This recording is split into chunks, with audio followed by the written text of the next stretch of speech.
Hello there and welcome to Folk-a-Dilly Tales. Every week we will be here to tell you some crazy stories, some amazing poems accompanied by some fantastic songs. My name is John Hales and I will be your host.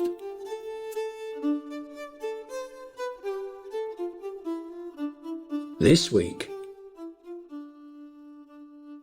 the Barnby Giant. Barnby, Suffolk, England, 1845 to 1914. In the village of Barnby, Suffolk, during the years 1845 to 1914, there lived a remarkable man named Amos Beamish. Amos was a local hero, known for his extraordinary size and strength. Standing at an impressive 6 feet 6 inches tall and weighing 28 stone, approximately 178 kilograms, he was a force to be reckoned with. Amos's size had practical implications for his work as a fisherman. The hatchways of the fishing vessels he sailed on had to be enlarged to accommodate his stature. Despite his immense size, Amos was known to do the work of 2 men, which pleased the boat owners who were willing to modify their boats for him. During a fishing voyage to Cornwall, Amos encountered the Newland Giant, who challenged him to lift a stone weighing 60 stone, approximately 381 kilograms. To the amazement of onlookers, Amos effortlessly lifted the stone while the Newland man failed in his attempt.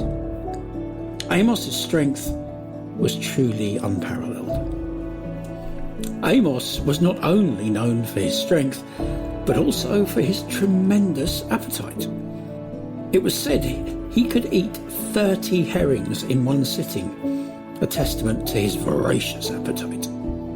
However, Amos's most famous act of heroism occurred during the Barnby train disaster on Christmas Eve in 1891. In a display of incredible strength, Amos lifted the entire end of a carriage to free trapped passengers.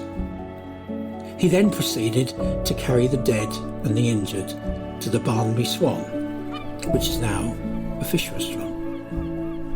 This act of bravery solidified Amos's status as a local legend and a true hero.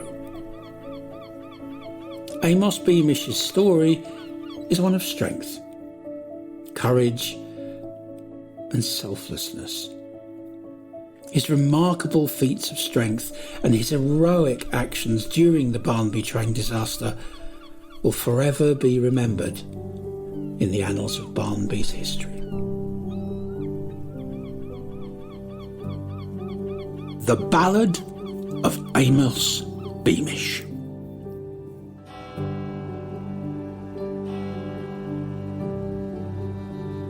In old Barnby town, off England's rugged east coast, there once lived a giant, so the old folk would boast. And he did the chores of 100 men or more as he worked for the rich and was kind to the poor. He sailed the rough seas in his black weathered coat, the hatchways enlarged on the modified boat, and as strong as an ox, he was challenged by many poor soul, and the loads that he carried weighed 60 odd stone. In the churchyard of St. John, his presence fills the air, calm and peaceful like a prayer. Does anybody care?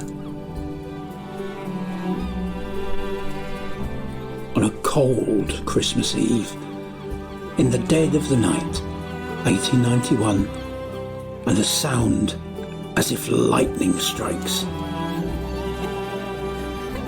the snow falling down on the train wreckage site,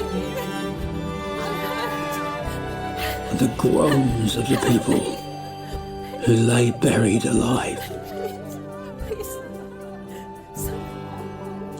Some say he descended to those who were in need, and just like an angel, he did his good deed.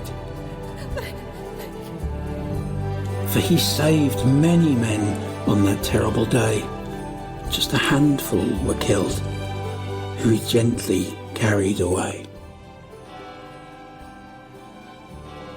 Their bodies were laid in the tavern close by, and even today you can hear the swan cry as they still call for help from the local young swain and a giant, Amos Beamish.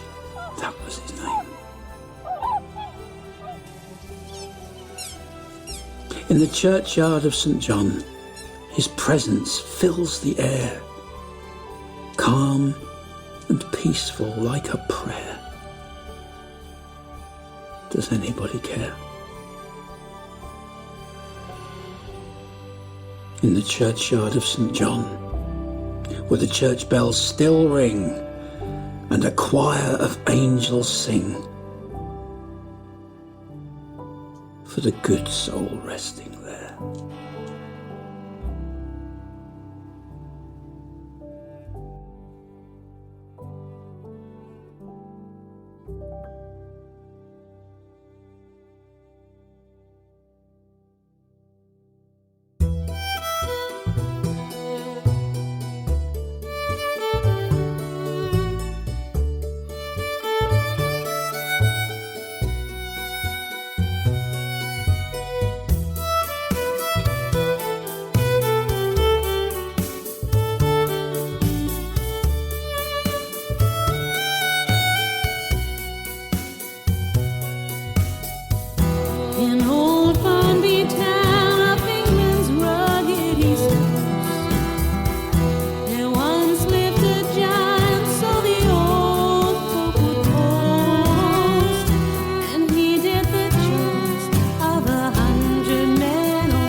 tall young swain, and giant Amos Beamish, that was his name.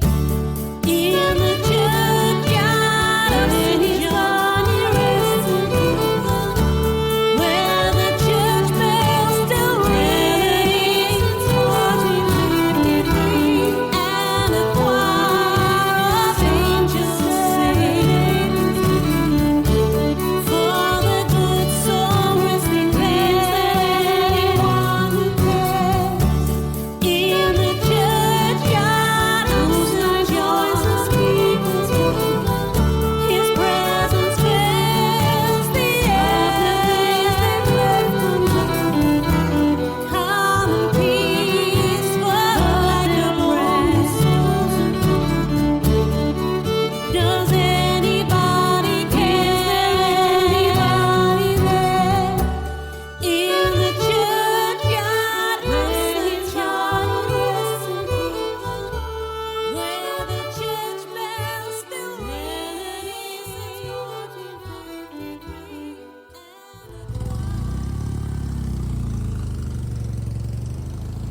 Next week we have a bonus story for you, and it's the story of the Felixstowe hitchhiker.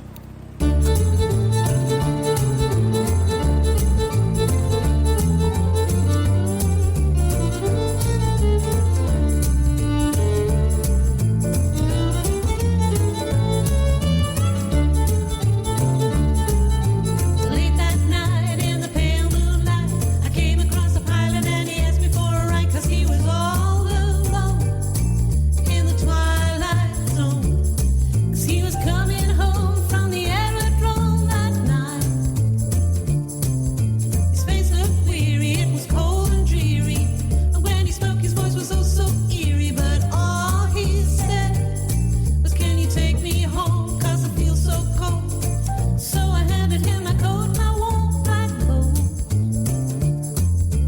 Hitchhiker, hitchhiker, where'd you go?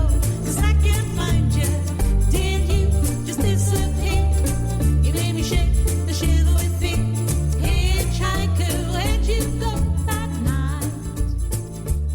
I said, hitchhiker, hitchhiker, where'd you go? 'Cause I can't find you.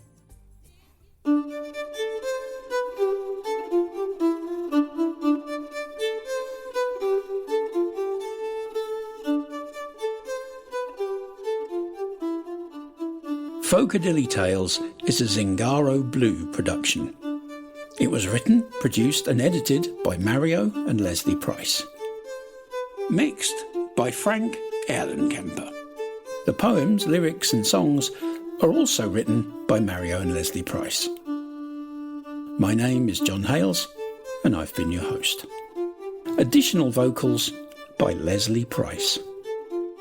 Please watch the video to this episode on YouTube. You'll find the link below.